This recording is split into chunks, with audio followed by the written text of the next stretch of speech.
నీచానికి దిగజారలే ధైర్యేంద్రి. ఈ ఆస్తిని, అంతస్తుని, స్థాయిని కొట్టేయడానికి ఎత్తువేసింది. మన వంశీని ఈ ఇంటికి తిరిగి అప్పగిస్తే ఆస్తిలో సగభాగం ఇస్తామని ప్రకటించాం కదా. మొత్తం ఆస్తి తినేయడానికే వంశీ జీవిత భాగస్వామిగా ఈ ఇంట్లో కడుగుపెట్టి ఇలా పెత్తనం చెలాయిస్తోంది. అత్తయ్య, మనం పోగొట్టుకున్న డబ్బు కన్నా ఆస్తి కన్నా వసుంధర వ్యక్తిత్వం చాలా మంచిది. వంశీ ప్రేమించిన మనిషి.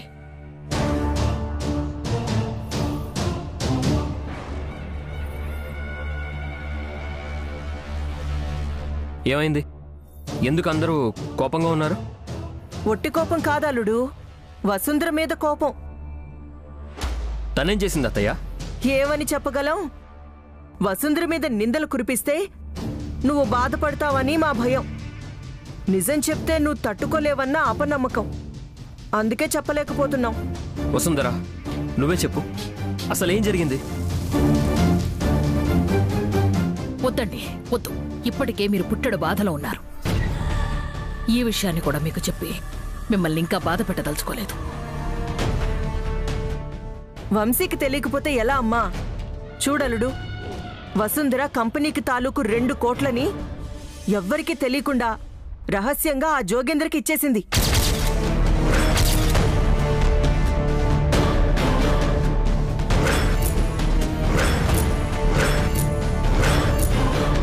అది కూడా నువ్వు కోమాలో ఉన్నప్పుడు, మేమందరం నిన్ను వెతికే పనిలో ఉన్నప్పుడు.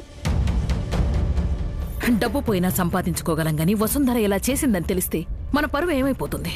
వసుంధర, నువ్వు ఆ డబ్బు జోగేంద్రకి పంపించావా? లేదు సార్, అసలు నేను ఆ డబ్బుని జోగేంద్రకు పంపించలేదు.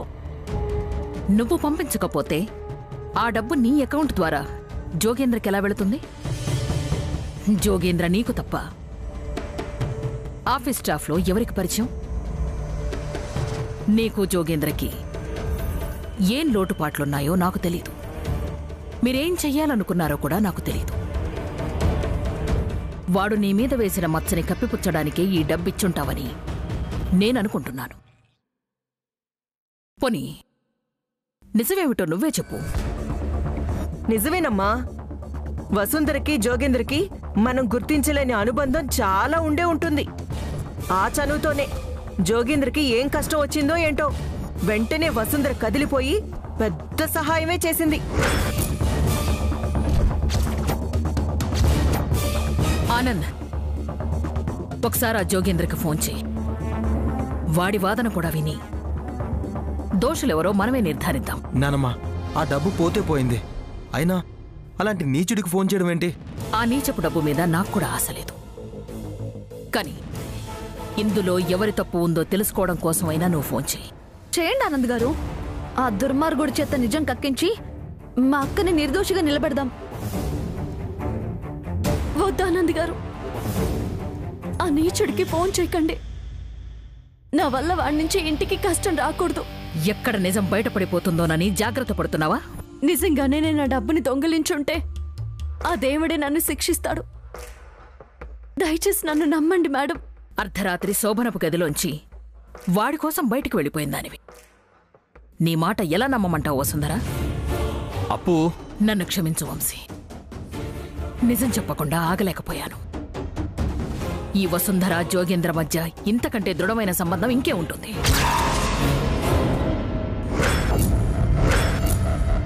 ఖచ్చితంగా డబ్బంతా తనే జోగేంద్రకిచ్చుంటుంది. వసుంధర, మనం గదిలోకి వెళ్ళిపోదాం పద. వంశీ ఆగు వంశీ.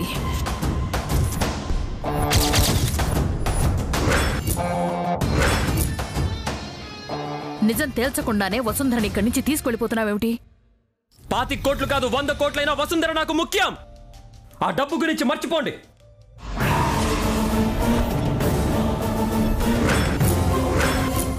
అంటే ఏంటల్లుడు నీ ఉద్దేశం? వసుంధర ఏ తప్పు చేసినా తనని సమర్థించాలి కానీ తనని పల్లెత్తి ఒక్క మాట కూడా అనకూడదా? మీరు ఏదైనా అనుకోవచ్చు అత్తయ్య, కానీ వసుంధరని నిందించడానికి వీల్లేదు. వంశీ, 25 కోట్లు మాయం చేసిందని నిజం తెలిసింది. ఇప్పుడు వసుంధర ఆ డబ్బుని ఎలా ఖర్చు పెట్టిందో కంపెనీకి రుజువు చెయ్యకపోతే వసుంధరని అరెస్ట్ చేయాల్సి వస్తుంది.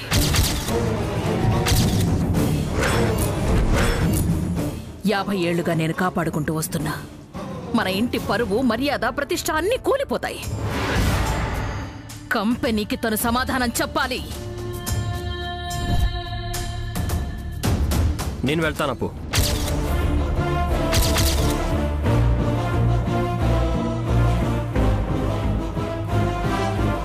నేను వెళ్ళి అందరికీ సమాధానం చెప్తాను. నా భార్య నిర్దోషని అందరి ముందు నిరూపిస్తాను. నువ్వు సూపర్ అన్నయ్య. నువ్వు మారలేదు. నువ్వు మారిపోతే అందరూ ఇలాగే మోసం చేస్తారు. నువ్వు పాత వంశీలాగానే ఇప్పుడు అందరికీ బుద్ధి చెప్పాలి. ఈ కంపెనీ చైర్మన్గా మీరే ఈ కేసును తేల్చాలి. వద్దు సార్, మీరెవరికి సమాధానం చెప్పనక్కర్లేదు. వసుంధర, నువ్వు నా కంపెనీ ఎంప్లాయీవి. నీ మీద ఎవరైనా నేరం మోపితే నేను సహించలేను. నా స్టాఫ్ని కాపాడుకోవడం నా బాధ్యత. అలేఖ్య, ఆనంద్, మీరు కూడా రండి. మీరు కూడా నా స్టాఫేగా. వంశీ, చాలా మంచి మాట చెప్పావు నాన్న. తప్పు చేసిన వాళ్ళెవరో తెలుసుకుని వాళ్ళకి శిక్ష పడేలా చేసి మీరు మళ్ళీ ఇంటికి తిరిగి రావాలి. వెళ్ళండి. పదవసు.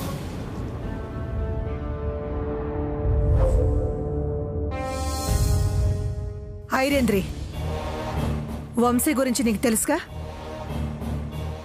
ఆస్తి అంతస్తులే వద్దనుకున్నాడు. ఇప్పుడు వసుంధర కోసం మళ్ళీ ఆఫీస్కి వెళ్ళాడు. ఇక ఏం జరుగుతుందో నువ్వే ఊహించుకో. అబ్బా అమ్మా, వెళ్తుంది నీ మనవడు. మొత్తం నిజం తెలుసుకొని ఈ కుట్రలో మనం కూడా భాగమని చెప్పి ఆ జోగేంద్ర గడి వల్ల తెలిస్తే మన పరిస్థితి ఏంటమ్మా? వసుంధర వెళ్ళిపోయేలా నేను చేస్తాను ఐరేంద్రి.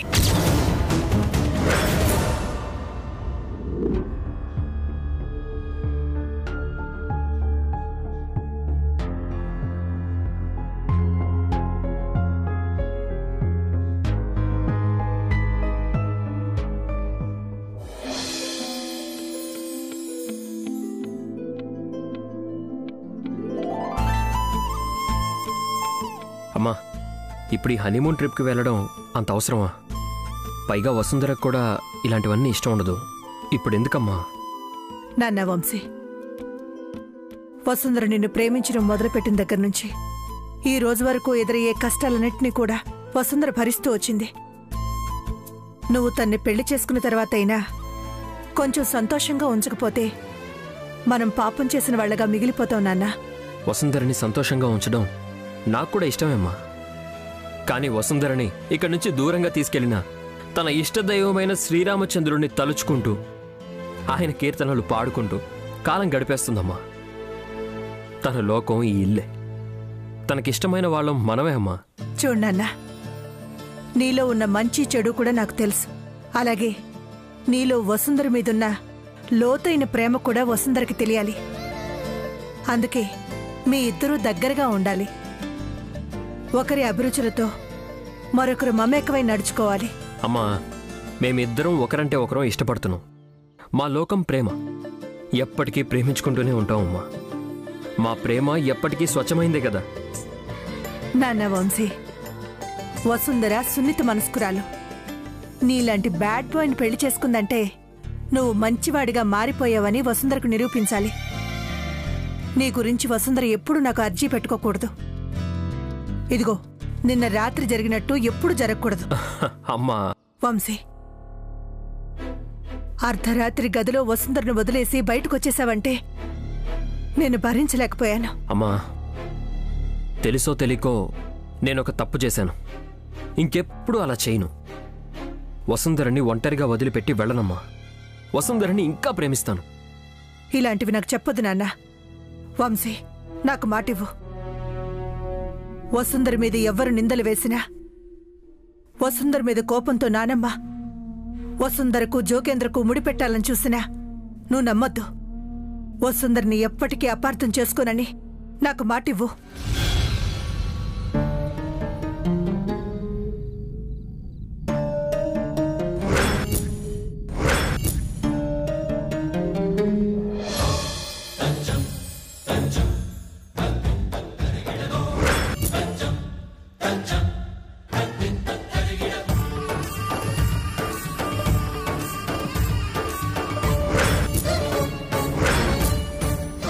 అమ్మా, నేను ఇన్నాళ్లుగా కోమాలో ఉన్నా ప్రతిరోజు ప్రతి క్షణం వసుంధర ధ్యాసలోనే ఉన్నానమ్మా. నా మిత్రుడు మురళి ఇక్కడ పరిస్థితుల్ని ఎదుర్కొంటూ ఇక్కడి దాకా వచ్చాడు. ఇక నుంచి ఈ ఇంటికి ఏ కష్టం రాకుండా నేను చూసుకుంటానమ్మా. నాన్న వంశీ, వసుంధరకు తన వాళ్లంటూ ఎవ్వరూ లేరని ఆ జోగేంద్రగాడు వెర్రవేగుతూ తనని అబాస్పాలు చేయాలనుకుంటున్నాడు. ఇప్పుడు తనను నువ్వు పెళ్లి చేసుకున్నావు. ఆ జోగేంద్రగాడు వసుంధర వైపు కన్నెత్తి చూడకుండా ఉండాలంటే వాడి కళ్ళల్లో నీ ఆలోచనే తట్టాలి.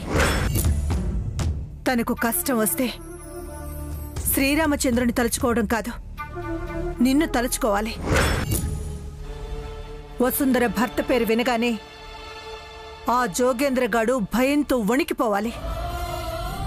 ద్రౌపదిని అవమానించారన్న కోపంతో పాండవులు రాచరికాన్ని వదిలిపెట్టి కేవలం పౌరుషాన్ని మాత్రమే కూడగట్టుకుని 12 ఏళ్లు వనవాసం చేసి స్త్రీని అవమానించిన ఏ ఒక్కరిని వదలకుండా మనుషులను చూడకుండా చంపేసి ధర్మాన్ని గెలిపించారు.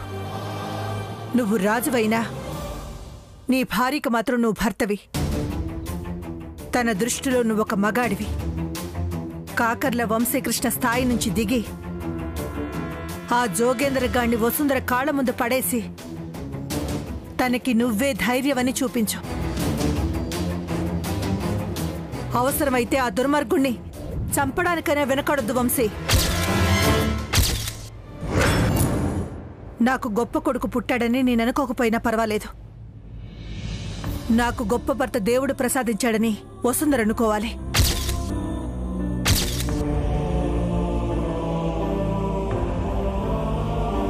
అమ్మా, నువ్వు నన్ను నమ్మావు. వసుంధర నన్ను ప్రేమించింది. మా ఇద్దరి మధ్య ఎవరు రావాలనుకున్నా వాళ్ళపైన నేనుంటాను. వాళ్ళ గుండెల మీద అడుగు పెట్టుంటాను. నా వసుంధరని నేను కాపాడుకుంటూనే ఉంటానమ్మా.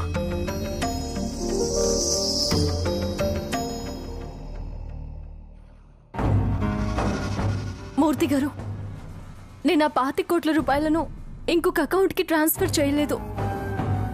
అసలు ఈ తప్పు ఎక్కడ జరిగిందో ఏంటో తెలియడం లేదు.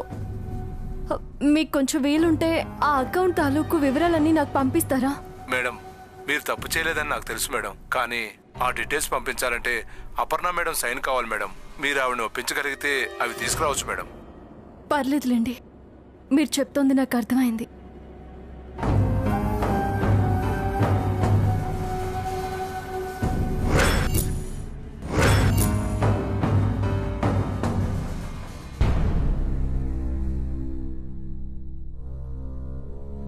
ఏంటి వసుంధరా, 25 కోట్ల రూపాయలు నేను కొట్టేయను కూడా కొట్టేయలేదు. కనీసం చూసుంటేనైనా ఎంత బాగుండేదోనని అనుకుంటున్నావా? మేడం, నేను ఆ డబ్బుని దొంగిలించలేదని మీకు తెలుసు, నాకు తెలుసు. అయినా మీరు అందరి ముందు నన్ను నిందించాలనే కదా అలా మాట్లాడారు. భలే కనిపెట్టేశావు వసుంధరా. అంత తెలిసిందానివి మరి మాతో ఎందుకు సంబంధం పెట్టుకోకుండా వంశీ చేయి పట్టుకొని ఈ గడపలోకొచ్చావు? మీకులాగా నాకు నేనుగా ఇక్కడికి రాలేదు మేడం. వంశీ సార్ నా మెడలో తాళి కట్టి నన్ను ఇక్కడికి తీసుకొచ్చారు. కానీ మీరు ఈ ఆస్తి కోసం ఇక్కడే కాపు కాచుకొని కూర్చున్నారు. నాలాగా నోరెత్తలేని వాళ్ల మీద నిందలు వేసి ఆస్తి మొత్తాన్ని దోచేయాలని చూస్తున్నారు. ఇలా చేయడం మీకు మోసం అనిపించడం లేదా? ఏంటే వాగుతున్నావు? ఇది మా అమ్మ ఆస్తి. దీన్ని నేనేమైనా చేసుకుంటాను. అడ్డు రావడానికి నువ్వెవరే? ఆస్తి మీ అమ్మగారిదే అయినా హక్కు మాత్రం నా భర్త వంశీ సార్కి ఉంటుంది మేడం. అది మర్చిపోకండి.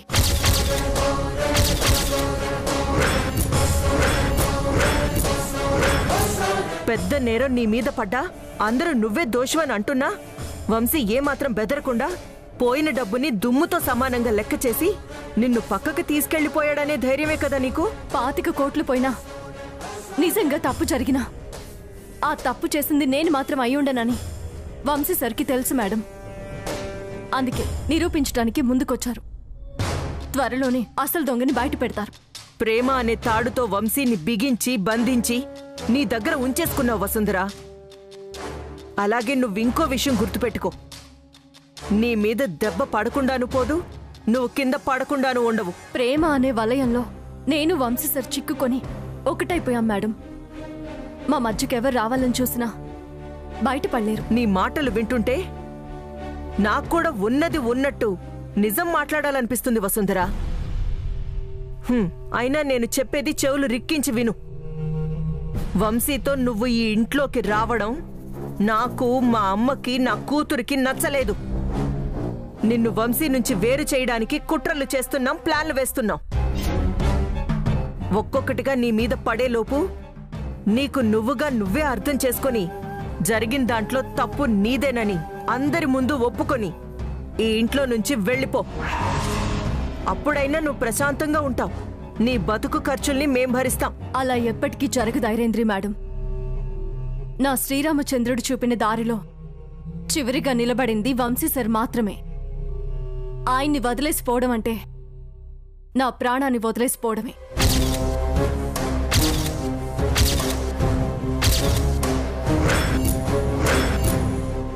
నేను ఇంతసేపు 2 చేతుల్ని బిగించి మాట్లాడుతున్నాను వసుంధరా. ఎందుకో తెలుసా? నిన్ను బయటికి పంపించడానికి నాకు ఇంత అవకాశం ఉండగా నిన్ను కొట్టి పంపించడం ఎందుకని నా చేతుల్ని ముడి చేసుకున్నాను. మా సుచిత్ర వదిన ఈ రోజు రాత్రికే మీరు హనీమూన్ వెళ్లాలని నిశ్చయించింది. నేను నీకు గంట టైం ఇస్తున్నాను. ఈ లోపు నువ్వే పోలీస్ స్టేషన్కెళ్ళి ఆ 25 కోట్లు దొంగిలించింది నేనేనని సరెండర్ అయిపో. నా గొంతు మీద కత్తి పెట్టినా నేను చెయ్యని తప్పుని ఒప్పుకోను మేడం.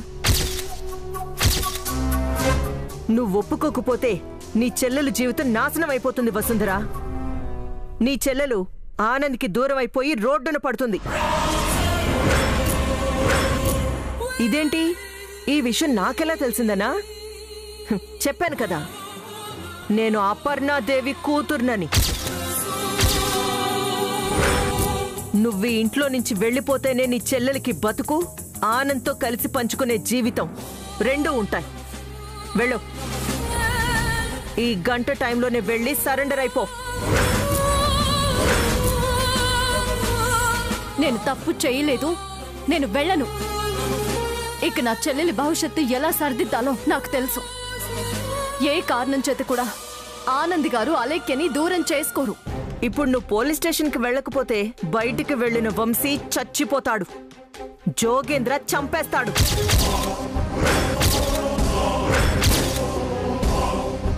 నా కూతురికి దక్కని వంశీ మీద నాకు పెద్ద సెంటిమెంట్ ఏం లేదు. నేను కూడా జోగేంద్రకి సహాయం చేసేనా వంశీని చంపేస్తాను వసుంధర. ఐరేంద్రి,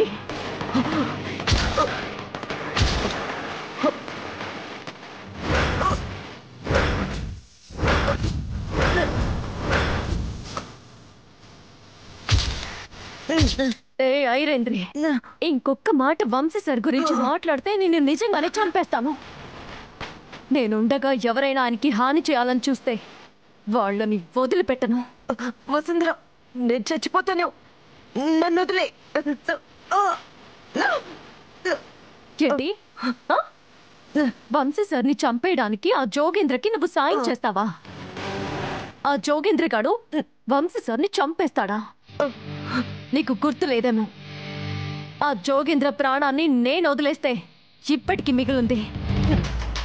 ఇప్పుడు వంశీ సార్కి వాడు ఎదురొస్తే వాణ్ణి, నిన్ను, నీ కోసం వచ్చిన వాళ్ళని ఎవరిని వదిలిపెట్టను. చెప్పు, వాడికి నువ్వే చెప్పు ఐరేంద్రి. నేనే వాడిని చంపేస్తాను.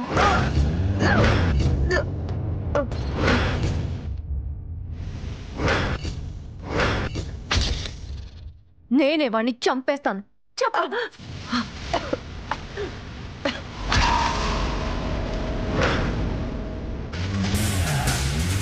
చూసావు వంశీ, వసుంధర ఎంత మూర్ఖంగా ప్రవర్తిస్తుందో? నాకంతా తెలుసు అత్తయ్య. నేను కొత్తగా తెలుసుకోవడానికి ఏమీ లేదు. నేను చాలాసార్లు నీకు చెప్పాను మా జోలికి రావద్దు అని. చూసావుగా వసుంధర కోపం.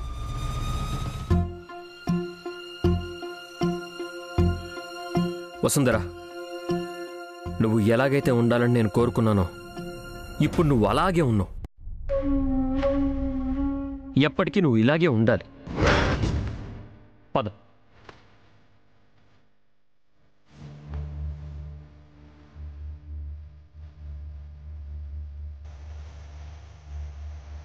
ఇది బెదిరిస్తేనే ఇలా ఉందంటే ఇది చంపేస్తే ఎలా ఉంటుంది?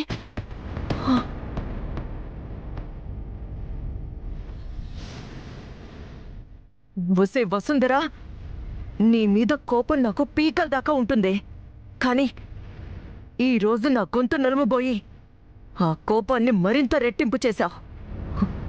నేను మా అమ్మ వదిలిపెట్టమే.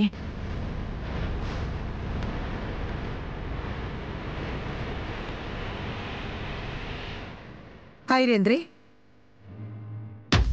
ఏంటోదినా, దారి తప్పొచ్చావా? ఇక్కడ కానీ వసుందని దాచానేమోనని చూడ్డానికి వచ్చావా? నీతో మాట్లాడడానికి వచ్చాను ఐరేంద్రి. మా పేర్లు వింటేనే మమ్మల్ని అసహించుకుంటావు. ఇంక మాతో ఏం మాట్లాడతావులే వదినా.